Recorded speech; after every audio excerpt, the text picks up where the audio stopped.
நாட்டின் முதல் கம்பிவட ரயில் பாலம் எங்கு அமைக்கப்பட்டுள்ளது? Answer Jammu and Kashmir. Jammu and காஷ்மீர்ல தான் இந்த நம்ம நாட்டின் முதல் கம்பிவட ரயில் பாலமானது அமைக்கப்பட்டிருக்கு. அதாவது அஞ்சிகாட் பாலம் அப்படின்னு சொல்லிட்டு அந்த பாலத்தை சொல்லுவாங்க. அந்த பள்ளத்தாக்கு பகுதியில் ஒரு பாலம் அமைச்சிருக்காங்க. ஸோ அந்த பாலம் தான் நம்ம நாட்டின் முதல் கம்பிவட ரயில் பாலம்.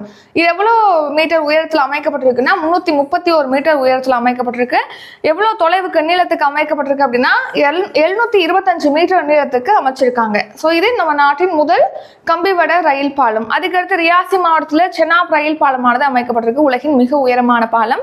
இது வந்து 359 மீட்டர் உயரத்திற்கு அமைக்கப்பட்டிருக்கு. இதோட நீளம் எவ்வளோனா 1.3 கிலோமீட்டர் நீளம் கொண்டது. நெக்ஸ்ட் இந்த ஈஃபில் டவர் இருக்கு இல்லையா, அந்த ஈஃபில் டவரை விட 35 மீட்டர் அதிக உயரம் கொண்டது இந்த பாலம் அப்படின்னு சொல்லிட்டு தெரிவிச்சிருக்காங்க. இதுக்கு எவ்வளவு செலவாயிருக்கு இந்த செனாப் ரயில் பாலத்தை அமைக்கிறதுக்குன்னா 1486 கோடி செலவாயிருக்கு. ஸோ ரீசனா பிரதமர் மோடி அவர்கள் இந்த அஞ்சிகாட் பாலம், அடுத்து செனாப் ரயில் பாலம், அப்புறம் இந்த ஜம்மு காஷ்மீர்ல நேரடி ரயில் போக்குவரத்து இணைப்பை வந்து தொடங்கி வச்சிருக்காங்க. மொத்தமா உதம்பூர், ஸ்ரீநகர், பாரமுல்லா இடையே பாத்தீங்கன்னா ரயில் போக்குவரத்தை இணைக்கும் வகையில ஒரு ரயில் வழித்தட திட்டம் செயல்படுத்துறாங்க. பல்வேறு கட்டங்களாக முன்னாடி முடிச்ச பணிகள்லாம் தொடங்கிட்டாங்க. இப்போ ஒரு கத்ரா டு பனிஹால் இடையிலான வழித்தடத்தை தான் இப்போ பிரதமர் மோடி தொடங்கி வச்சிருக்காங்க.